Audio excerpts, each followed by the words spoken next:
We have learned from a previous video that if our total work done is positive, our change of kinetic energy will be positive. And the same goes for if our total work done is 0, our change of kinetic energy will be 0. And if our total work done is negative, our change of kinetic energy will be negative. So the previous video discussed the relationship between total work done and the change of kinetic energy. And this relationship here is very important for our discussion of work energy theorem.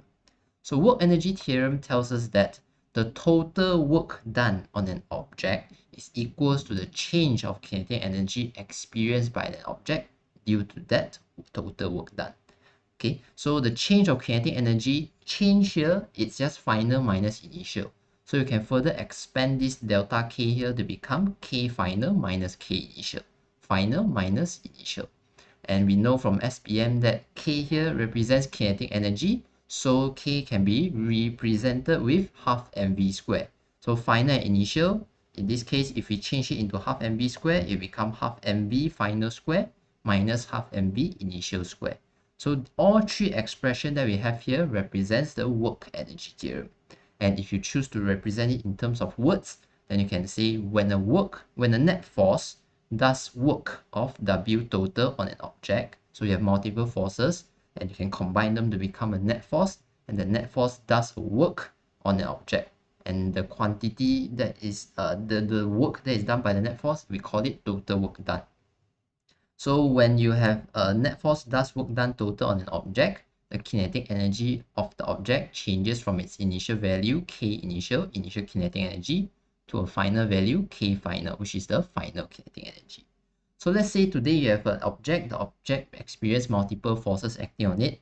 As a result of all the forces acting on it, the object experiences a total work done of 100 joule when it moves from a initial position to a final position. Let's say when you move 10 meters to the right, the process here experiences total work done of 100 joule. And what does that mean is by the end of that 10 meter displacement, the object here will experience a change of kinetic energy by 100 joule. So if the total work done is a positive 100 joule, then the object will experience a gain in kinetic energy by 100 joule. If the total work done is a negative 100 joule, then the object will experience a loss of kinetic energy or a decrease of kinetic energy by 100 joule. So the total work done will equal to the change of kinetic energy experienced by the object. If you think about it, this equation here actually makes sense if you think through the logic. So we know that work done here is the scalar product of the net force and the displacement. So that means if you have a non-zero total work done, you must have a non-zero net force. So when you have a net force acting on an object, and that net force we do a scalar product, means that we are finding the component of net force parallel to the displacement, right? So if we have a net force that is parallel to the displacement, the net force will definitely causes an acceleration either in the direction of the displacement or opposite the direction of displacement. Any acceleration in the direction of displacement or opposite the direction of displacement will cause a change to the speed of the object, and the change to the speed of the object directly causes a change in the kinetic energy of the object. So you can see here the work total over here represents cost to the change that happens. Work total is related to net force. The net force represents the cost to the acceleration. So work total represents a cost to the change of kinetic energy, which can be related to the change of speed of the object, which is something that we observe due to the work total that we have. So it's a cause and effect equation, similar to the impulse equals to change of momentum equation. Cause on the left, the effect on the right, similar to your Newton's second law of motion. Sum of F equals ma.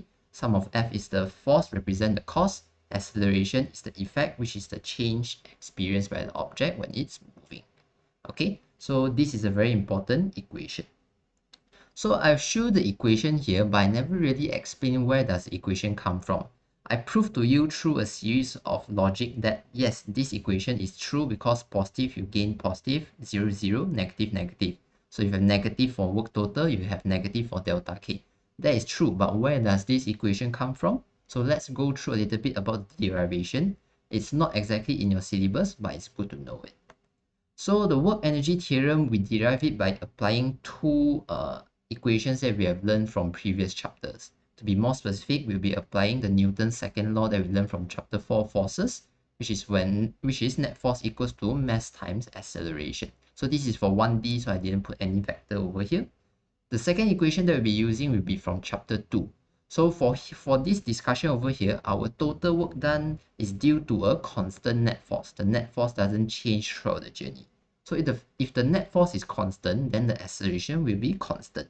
And if the acceleration is constant, in chapter 2, we learned that if the acceleration is constant, we can apply the 4 different kinematics equation in our calculation. And to be more specific, for this derivation, we are going to use this equation, b squared equals to u squared plus 2as. So this equation is an equation that we can use if the acceleration is constant. And in this situation, the acceleration is indeed constant due to the constant net force. So what we are going to do now is we are going to replace this acceleration here with other kinematics quantities. So let's rearrange this equation and bring the acceleration as the subject on the left hand side. So what we have here is v squared minus u squared divided by 2as on the right hand side. And with this arrangement right now, we can combine first equation and second equation here to replace the acceleration with this term over here. So now if you combine first and second equation, you will get net force equals to m bracket v squared minus u squared close bracket divided by 2s. Now if you bring the displacement to the left hand side of the equation, what we have on the left hand side of the equation is just the total work done. Because total work done is the scalar product of the net force and the displacement. But here you don't see the cosine theta because earlier we have already mentioned that for our syllabus, we assume everything is on a straight line. So in this case, the net force is either aligned or opposite the direction of the displacement. So if it's in the same direction, the net force will be positive. If it's opposite the direction, then the net force here will be negative. Here is actually the component. Okay, but this thing on the left hand side represent the total work done. As you can see over here, it's related to the scalar product of net force and displacement.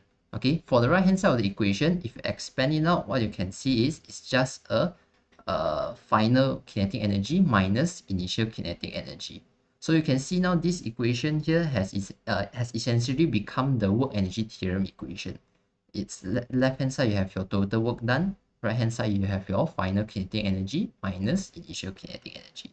So here's how we derive the equation for work energy theorem. And it's the first equation where you explicitly relate between the work and the transfer of energy.